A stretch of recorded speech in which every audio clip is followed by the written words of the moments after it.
यह लड़की जो विदेश में पढ़ाई करती है, लेकिन अचानक से उसको ये जानकारी मिलती है कि उसके पिता जेल जाने वाले हैं।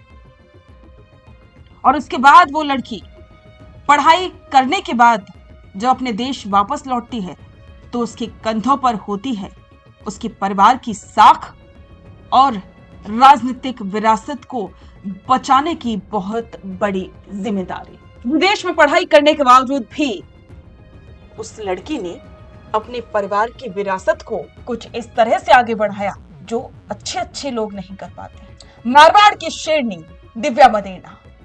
आज हम दिव्या मदेरणा की कहानी के कुछ अनसुने किस्सों की बात करेंगे। इस कहानी में संघर्ष भी है और काफी इंटरेस्टिंग उनकी शख्सियत भी। तो आज द फैक्ट इंडिया पर मैं आपके साथ पूजा जादौर आपको बताऊंगी दिव्या मदेरणा के पीछे जो कहानी छिपी है, उनके राजनीतिक जीवन की दास्तान और इसके साथ साथ सबसे बड़े सवाल का जवाब कि आखिरकार दिव्या मदेरणा ने अब तक शादी क्यों नहीं की। तो चलिए देखते हैं इस खास रिपोर्ट में कि दिव्या मदेरणा आज तक कुंवारी क्यों है और इसके अलावा उनके राजनीतिक जीवन में जो उतार चढ़ाव आए वो सब कुछ। दिव्या मदेरणा की राजनीतिक सफर को समझने के लिए हमें उनके गौरवशाली और उतार चढ़ाव से भरे पारिवारिक इतिहास को समझना होगा। दिव्या का जन्म 25 अक्टूबर 1984 को जोधपुर के प्रतिष्ठित मदेरणा परिवार में हुआ था। उनके दादा स्वर्गीय परशुराम मदेरणा राजस्थान की राजनीति के भीष्म पितामह थे, जिनके इशारे पर सूबे की सरकारें बनती और बदलती थी। वे विधानसभा अध्यक्ष और कद्दावर किसान नेता रहे। इसके बाद दिव्या के पिता महिपाल मदेरणा ने इस विरासत को आगे बढ़ाया और गहलोत सरकार में जल संसाधन मंत्री रहे। ऐसे कद्दावर राजनीतिक माहौल में पली बड़ी दिव्या की पढ़ाई लिखाई बेहद शानदार रही। उन्होंने अपनी स्कूली शिक्षा अजमेर के मेयो कॉलेज से पूरी की। इसके बाद उन्होंने पुणे विश्वविद्यालय से अर्थशास्त्र में ग्रेजुएट किया और फिर उच्च शिक्षा के लिए वो इंग्लैंड चली गई, जहां उन्होंने नॉटिंगम यूनिवर्सिटी से कानून की डिग्री हासिल की। सब कुछ ठीक चल रहा था, लेकिन साल 2011 में मदेरणा परिवार पर दुखों और राजनीतिक संकट का ऐसा पहाड़ टूटा जिसने सब कुछ बदल दिया। भवरी देवी हत्याकांड में नाम आने के बाद दिव्या के पिता महिपाल मदेरणा को जेल जाना पड़ा। विरोधी मान चुके थे कि मदेरणा परिवार का सियासी रसूख अब हमेशा के लिए खत्म हो गया, लेकिन जब पुरुष नेतृत्व सलाखों के पीछे था तब इस डूबती हुई कश्ती को संभालने के लिए विदेश से पढ़ाई पूरी करके लौटी दिव्या मदेरणा ने मारवाड़ की धरती पर कदम रखा।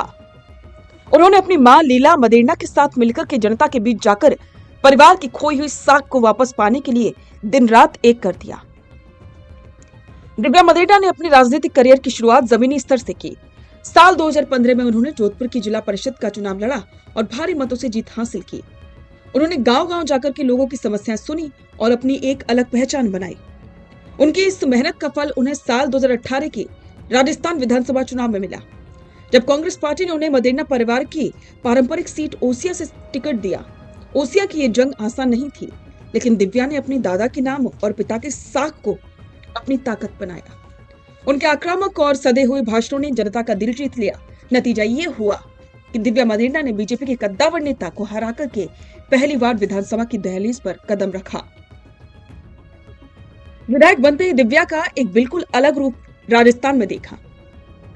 वे पार्टी लाइन से ऊपर उठ करके जनहित के मुद्दों पर बोलने लगी।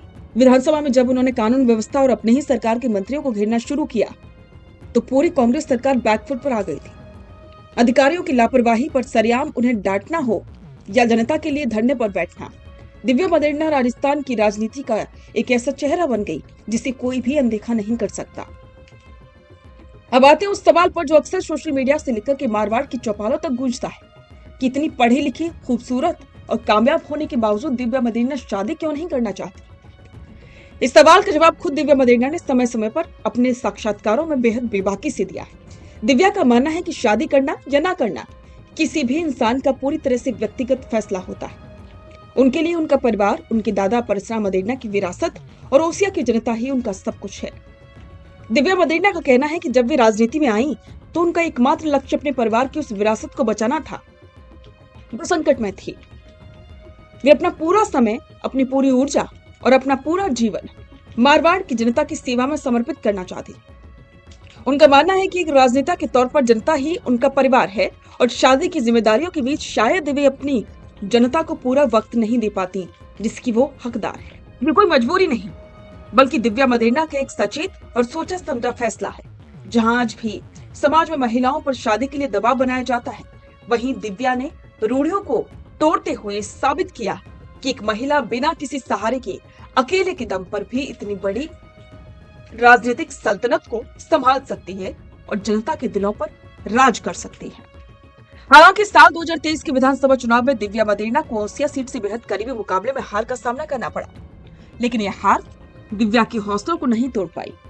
चुनाव हारने के बाद भी वो लगातार ओसिया और मारवाड़ की जनता के बीच सक्रिय हैं, उनके सुख दुख में खड़ी हैं और आज भी विपक्ष में रह करके जनता की आवाज को पुरजोर तरीके से उठा रही हैं। मदेरणा घराने की ये बेटी ये साफ कर चुकी है कि राजनीति उनके लिए कोई पार्ट टाइम जॉब नहीं, बल्कि उनके जीवन का एकमात्र मिशन है, चाहे सत्ता हो या ना हो। दिव्या मदेरणा का अंदाज आज भी वही है, बेबाक, निडर और बेखौफ। मारवाड़ की शेरनी की कहानी आपने सुनी, कैसी लगी आपको ये कहानी?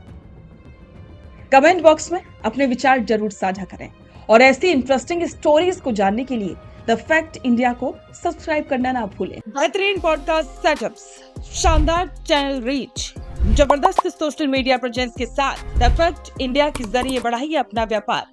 न्यूज वीडियोस में एल बेंट हो या फिर हर न्यूज की शुरुआत में हो आपके एड्स, फेसबुक पर आपके बिजनेस प्रमोशन वीडियोस और ग्राफिक्स हो या फिर इंस्टाग्राम पर कोलैबोरेशन के साथ रील्स, सब कुछ मिलेगा आपको द फैक्ट इंडिया पर। तो आज ही डीएम करें इंस्टाग्राम पर, व्हाट्सएप के नंबरों पर मैसेज करें और अपने व्यापार को दें ऑर्गेनिक प्रमोशंस की ताकत, सिर्फ द फैक्ट इंडिया न्यूज के साथ।